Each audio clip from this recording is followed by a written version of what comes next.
চৌদিশে মাত্ৰ encounter encounter encounter আৰু এই এনকাউণ্টাৰ এনেকুৱা এতিয়া মানে ভাইৰেল হৈছে আৰু ভাইৰেল হোৱা কাৰণটোৱে হ'ল কি জাত পাতৰ বিচাৰ আৰু সেই জাত পাতৰ বিচাৰ কাৰণে এতিয়া একদম বহুত ভাইৰেল হৈ আছে।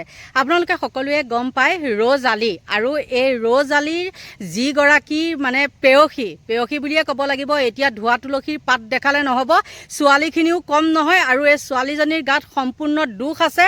কাৰণ সেই মাধুৰ্য বৰ্মন যে মৃত্যু হৈছে, মাধুৰ্য বৰ্মনৰ নিজৰ জেঠায়েকে মানে জেঠীমাক বুলি কয় আপোনালোকে, সেই জেঠীমাকে সকলোখিনি বিৱৰি কৈছে আৰু সেই বিৱৰি কোৱাৰ পিছত আৰু বুজিবলৈ বাকী থাকিলেনে?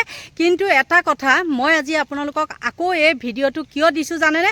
এজন বিশেষ ব্যক্তি আৰু এই বিশেষ ব্যক্তিজনে কি কৰিছে, অকল এই মানে বিশেষ সম্প্ৰদায়ৰ ওপৰত তেওঁ মন্তব্য কিছুমান আগবঢ়াই তেওঁ নিজকে তেওঁ নিজৰ বাই ভনীবিলাক মানে ধোৱা তুলসীৰ পাত সেইটোও দেখুৱাবলৈ বিচাৰিছে। কিন্তু মই কওঁ যিজন যুৱকৰ কথা আজি আপোনালোকক ক'ম, সেই যুৱকজনৰ আকৌ একেবাৰে তাতেই থকা বা লখিমপুৰ হওক বা ধেমাজি হওক মাজুলীৰ হওক, তেওঁলোকে আকৌ তাত এইবিলাক 2 নম্বৰী কাম আৰু ক'লে হ'ব নেকি? ছোৱালীবিলাকক কি চকু নাই নেকি? আৰু তেওঁ নিজৰ মুখতে ধৰা পৰে। আপোনালোকক দিম বাৰু মই সেই কথাটো, কিন্তু এতিয়া মই সেই যুৱকজনে কি কৈছে প্ৰথমতে আপোনালোকক মই অলপ শুনাই লওঁ। নিজৰ মুছলমান ধৰ্মৰ ছোৱালীক যি কৰে কৰক না, আমাৰ হিন্দু ছোৱালীবিলাকক বাৰে বাৰে কিয় টাৰ্গেট কৰে? নিজৰ ধৰ্মৰ ছোৱালীক যি কৰে কৰক আপোনালোকে, আমাৰ হিন্দু ছোৱালীক আপোনালোকে নিজৰ প্ৰলোভন লাভ জেহাতৰ জালত পেলায়। যে গৌৰৱ গগৈ কিয় মাত মাতিব নোৱাৰে? লাভ জেহাদৰ বিৰুদ্ধে কিয় মাত মাতিব নোৱাৰে? অখিল গগৈ তুমি কিয় লাভ জেহাদৰ বিৰুদ্ধে মাত মাতিব নোৱাৰে?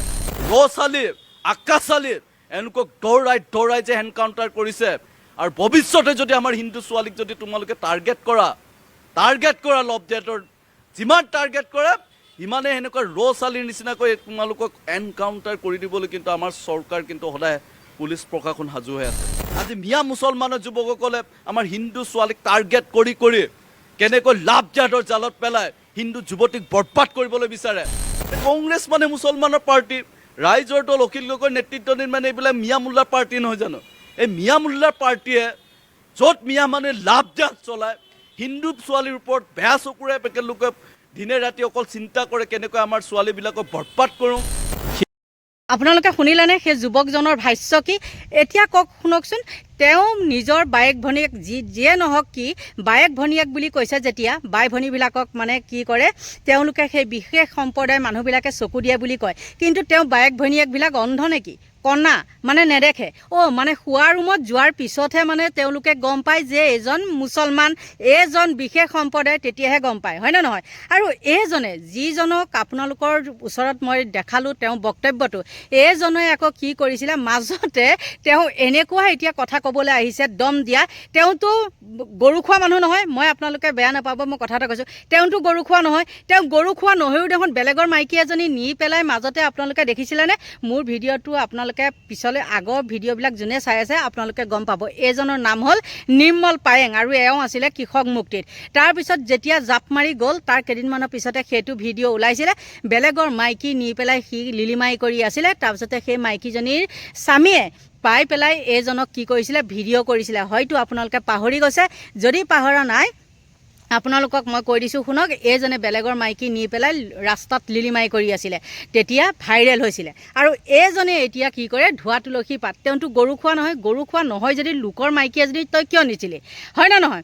গতিকে বন্ধু বান্ধৱীসকল, এইজনো এজন ভাইৰেল হোৱা আৰু এতিয়া সি মানে কি হ'ল, যেতিয়াই বিজেপিত গ'ল তেওঁ ৱাশ্বিং মেচিনত সোমাই তেওঁ মানে এতিয়া একেবাৰে সত্য শুদ্ধ একে শান্ত শিষ্ট সুস্থ পুষ্ট মহাদুষ্ট এইটোৱে আকৌ এতিয়া কি কৰে, সেই বিশেষ জাতিটোক বিশেষ সম্প্ৰদায়ৰ মানুহখিনিক তেওঁ তোলাধনা দিছে আৰু দিছে একে গৌৰৱ গগৈকো এৰা নাই, অখিল গগৈকো এৰা নাই। সেই মহামূৰ্খটোৱে গম পাইছে নে নাই যে অখিল গগৈ মাতৃ বেমাৰী মানুহ এজনীৰ ওচৰত দিনে নিশাই তেওঁ থাকিবলগীয়া হৈছে, সেই কথাটো গম পাইছে নে নাই? আৰু সেইবিলাক যিবিলাক যে এতিয়া তেনেকুৱা যে এতিয়া মেডিকেলত চটফটাই থাকিবলগীয়া হৈছে, তেহেঁতে কি সুধি লৈছিলে নেকি কাৰোবাক?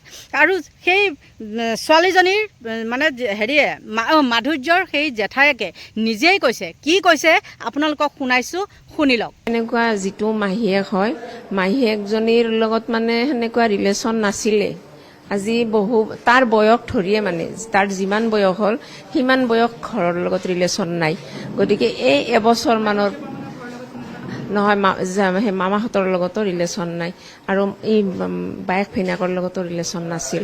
কিন্তু এই 1 বছৰমান হ'ল আজি ৰিলেশ্যনটো হ'ল, হৈ পেলাই অহা যোৱা হৈ পেলাই এই ছোৱালীজনী এই ল'ৰাটোক এনেকৈ মানে আজি কি বাবু অত যাম, কালি কি বাবু কিতাপ আনিব যাম, সেনেকৈ কৈ আৰু তাক লৈ গ'ল, যাই সিও গ'ল।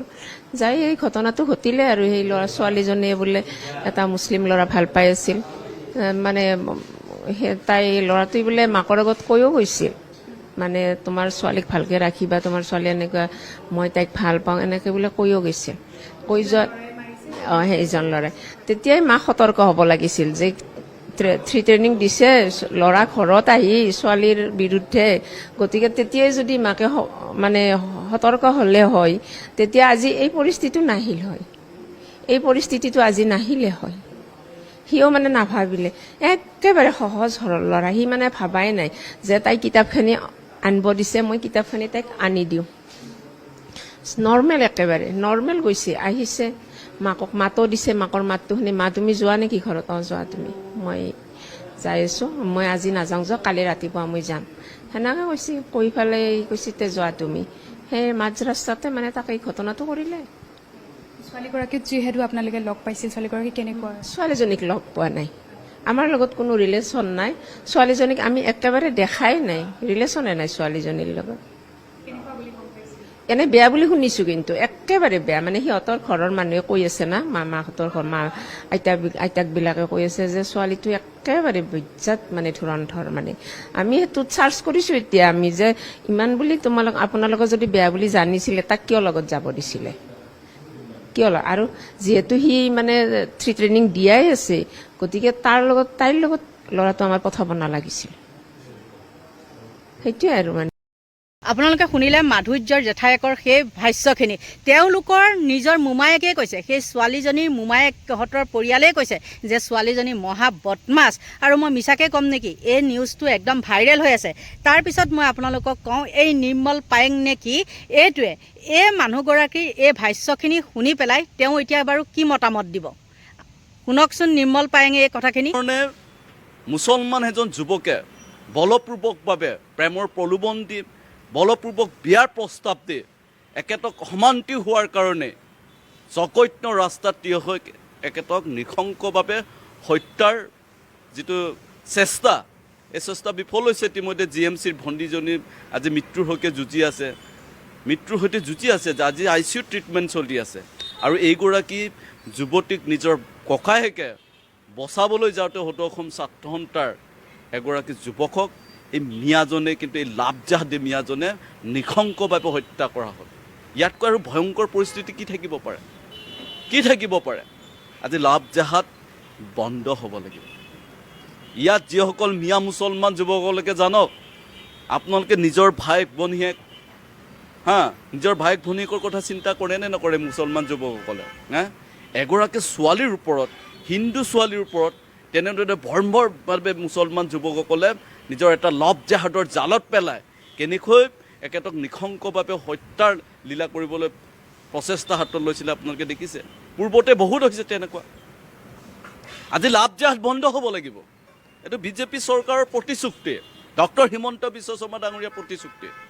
আজি হিমন্ত বিশ্ব শৰ্মা ডাঙৰীয়া যি সুদক্ষ নেতৃত্বত, শক্তিশালী নেতৃত্বত আজি এই মুছলমান যুৱকসকলে যে আমাৰ হিন্দু ছোৱালীক, বিশেষকৈ আৰ্থিকভাৱে দুৰ্বল এই ছোৱালীকক যে টাৰ্গেট কৰি এই যুৱকসকলে, মিয়া মুছলমান যুৱকসকলে যে লাভজাহাদৰ জাল পেলায়, এই জালটো কিন্তু অসমৰ পৰা নাইকিয়া হ'বই লাগিব।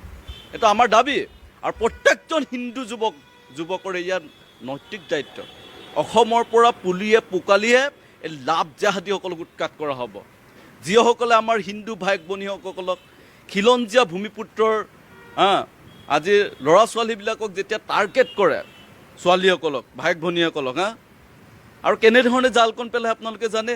বৰ্তমান সময়ত যে আপোনালোকে বহু জেগাত, লখিমপুৰৰ পৰা আদি কৰি বিভিন্ন বঙালমৰা, গড়চিগাৰ পৰা আদি কৰি আজি নলবাৰীৰ নিচিনা জেগাত, আজি গুৱাহাটীত কেনেকৈ লাভজাহাদৰ এই ভয়ংকৰ ব্লুপ্ৰিণ্টটো এই মিয়া মুছলমানৰ যুৱকসকলে পেলাই আপোনালোকে জানি লওক আজি তাৰিখত। আৰু অসমৰ হিন্দু ভাই ভনীয়েক আৰু হিন্দু খিলঞ্জীয়া ভূমিপুত্ৰ ৰাইজৰ জনা উচিত এই মুছলমান যুৱকসকলে কেনেকৈ লাভজাহাদৰ জাল পেলায়। আমাৰ যুৱতীসকলক বিশেষকৈ আমাৰ আৰ্থিকভাৱে দুখীয়া নিচলা এই ছোৱালীবিলাকক এওঁলোকে কেনেকৈ টাৰ্গেট কৰে অতি ভয় লগা ভয়ানকভাৱে। আজি লখিমপুৰত তেনেকুৱা ঘটনা মই নিজে প্ৰত্যক্ষ কৰিছোঁ, পুলিচৰ ওচৰত ঘটাই দিছোঁ কেনেকুৱাকৈ হিন্দু ছোৱালীক একেলোকে নিজৰ লকেট পিন্ধিব হাতত, ব্ৰেচলেট পিন্ধিব, হোম নম শিৱায় লকেট পিন্ধিব, আপুনি গমেই পাব নোৱাৰিব যে এওঁলোকে কোনোবাই হালি হাফমেটৰ উপাধিটোত কি লিখে একেলোকে জানে, গগৈ ক'ৰবাত লিখিব, ক'ৰবাত শৰ্মা লিখিব, ক'ৰবাত পায়েং লিখিব, ক'ৰবাত মিলি এই ফেচবুকৰ এওঁলোকৰ গোটেই নিজৰ অৰিজিনেল যিটো মিয়া মুছলমানৰ যিটো পৰিচয়, এই পৰিচয়টো লুকাই ৰাখি একেলোকে হিন্দু যুৱকৰ নাম লৈ এই হিন্দু ছোৱালীবিলাকক টাৰ্গেট কৰে। মই আহ্বান জনাইছোঁ আমাৰ ভূমিপুত্ৰ খিলঞ্জীয়া ভাইক ভনীসকলক। শুনিলে নহয়নে? এতিয়া কওকচোন, ধোৱা তুলসী পাত আছিলে নেকি? আৰু এইজনে কি বুলি ক'বলৈ যায়, বোলে মিছা কিছুমান নি পেলাই আজিকালি এনেকুৱা অসভ্য কিছুমান ছোৱালী ওলাইছে, তেওঁলোকে প্ৰথমতে একদম আগদিনা ভাল পাব, পিছদিনা বিচনাত যাব, গম পাইছে নহয়? পিছদিনা বিচনাত যাব আৰু তাৰ পিছতে কি ক'ব, মোক ভুলাই চকাহে নিছে, মোক যাদু কৰি নিছে, মোক চকু বান্ধি নিছিলে, মোক আমুক দৰৱটো খুৱাই নিছিলে। এইখন হ'ল নাটক। গতিকে অসভ্য ল'ৰা ছোৱালী মৰিছে বা চটফটাই আছে, সেইবিলাকো জীয়াই থাকি লাভ নাই।